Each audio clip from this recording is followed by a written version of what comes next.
연일 지역구를 돌며 선거 전에 분주한 더불어민주당 이재명 대표 지원 유세를 멈추고 대장동 관련한 재판에 출석했습니다. 검찰이 이 정도로 질척거릴 줄은 몰랐습니다. 진짜 해도 너무합니다. 민주주의 국가에서 선거보다 중요한 것은 없습니다. 민주주의 국가에서 모든 시작은 선거에서 시작되어 선거로 끝이 난다 해도 과언이 아닙니다. 국정을 이끌어갈 행정 권력이 선거로 뽑히고 행정부를 견제하고 법을 만드는 의회 권력이 선거로 뽑힙니다. 선출직 공무원은 선거를 통해 국민의 판단을 받고 새로운 임기를 시작하거나 도태되는 상황을 맞이합니다. 국가의 주인이 국민이고 국민이 주권을 행사하는 유일한 방법이 선거이기 때문에 민주주의 국가에서 선거는 가장 중요한 행사입니다. 선거는 일을 맡겨달라는 정치 결사체들이 이전에 했던 일들과 앞으로 하겠다는 일들에 대해서 국민에게 적극적으로 알리고 변명하고 자랑하고 사죄하고 약속하면서 판단을 받는 행사입니다. 이러려면 정치 결사체 활동에 제약을 주어서는 안 됩니다. 국민이 낸 세금으로 움직이는 공무원 조직은 공복이라 불립니다. 공무원 조직은 선거에 해를 줄 수 있는 행위를 최선을 다해 지양해야 합니다. 그런데 검찰은 정반대로 행동하고 있습니다. 자신들이 법 위에 서 있고 국민 위에 군림하고 있다 생각하기 때문입니다. 설령 선고기일이라고 해도 정치적 중대 사안이면 선거에 영향을 줄까봐 기일을 늦추는 것이 당연한 일입니다. 이재명 대표 재판은 열흘이나 보름을 연기한다 해도 아무런 문제가 발생하지 않는 재판입니다. 이재명 대표 측이 열흘만 재판을 연기해달라고 요청했지만 검찰이 죽기 살기로 반대해서 연기 요청이 거절되었습니다. 이 중차대한 국회의원 총선거에 그것도 제1야당 대표의 발목을 잡으려고 발악하는 것입니다. 분명 법 테두리 안에서 벌어지는 일이지만 명백한 검찰의 선거 개입입니다. 검찰 정권답게 재판부도 행여나 정부 여당과 보수 언론으로부터 집중 포화를 맞을까 재판과 법정을 주관하는 절대적인 존재임에도 검찰을 제지하지 못하고 끌려다니는 모습입니다. 대장동 재판에서 검찰이 가진 증거라는 것이 구속된 뒤에 진술을 바꾼 유동규 증언 하나가 전부입니다. 그마저도 관련 재판이 진행될 때마다 스스로 진술의 신빙성을 떨어뜨리거나 자신의 진술에 반대되는 진술을 하고 있는 형편입니다. 법원이 공소 기각을 판결해도 조금도 이상하지 않을 만큼 검찰 주장은 약해지고 있습니다.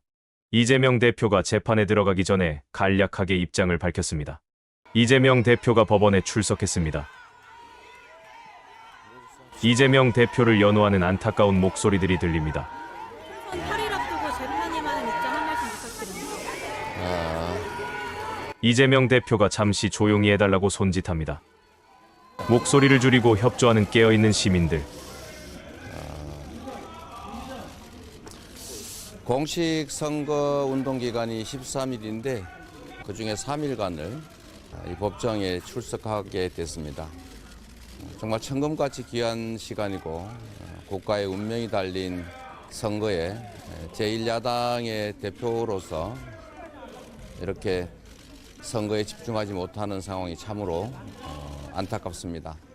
그러나 이 역시도 검찰 독재 정권의 정치검찰이 수사 기소권을 남용해 가면서 원했던 결과가 아닌가 생각이 됩니다. 참으로 억울하고 안타까운 일이긴 하지만 국민으로서 의무를 다하겠습니다.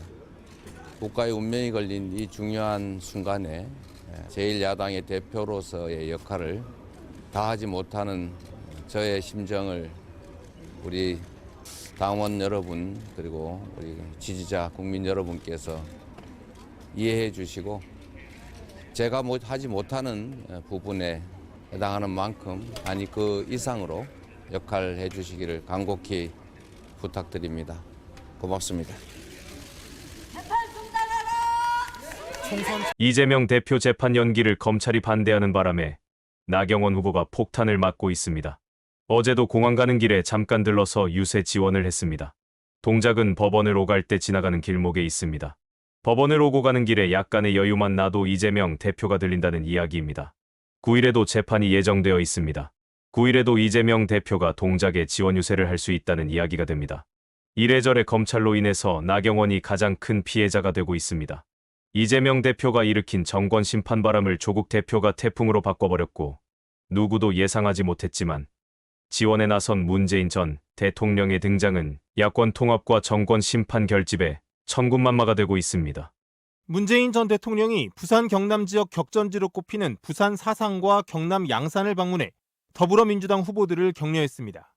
문 전 대통령은 어제 오후 자신의 사저가 있는 경남 양산의 물금읍 벚꽃길을 방문해 이 지역에 출마한 민주당 이재영 후보와 함께 시민들과 만났습니다. 문 전 대통령은 파란 점퍼까지 갖춰 있고 총선 국면에서 처음으로 선거 지원 행보에 나섰는데 특히 이 자리에서 윤석열 정부를 강도 높게 비판해 눈길을 끌었습니다. 70평생에 이렇게 못하는 정부 처음 봅니다. 정말로 무지하고 무능하고 무도하고.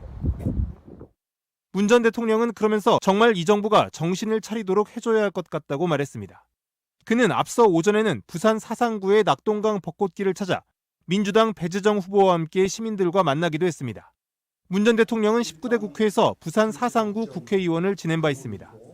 문재인 전 대통령이 나서자 등장하면 마이너스의 힘을 발휘하는 황교안이 나섰습니다. 이에 대해 국민의힘 인사인 황교안 전 총리는 망가진 나라를 세우느라 고생하는 국민들의 피땀이 보이지 않냐고 반발했습니다.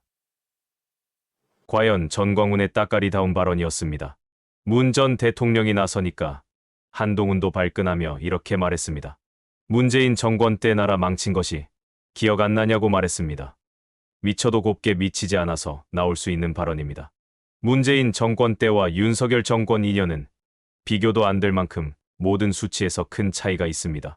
윤석열 정권은 시작할 때부터 심각한 국내외 문제도 사실상 없었습니다. 탄핵 정국으로 급하게 치러진 선거 탓에 인수위도 없이 출발한 문재인 정부는 중국의 사드 보복과 미중 갈등이 심화되는 시기에 출발했습니다. 미국과 북한은 연일 말 폭탄을 주고받으면서 한반도에서 전쟁 기운이 커져갔습니다. 미국 합참의장 밀러의 회고록에 따르면 전쟁을 대비해 비상근무 상태였다고 고백했습니다.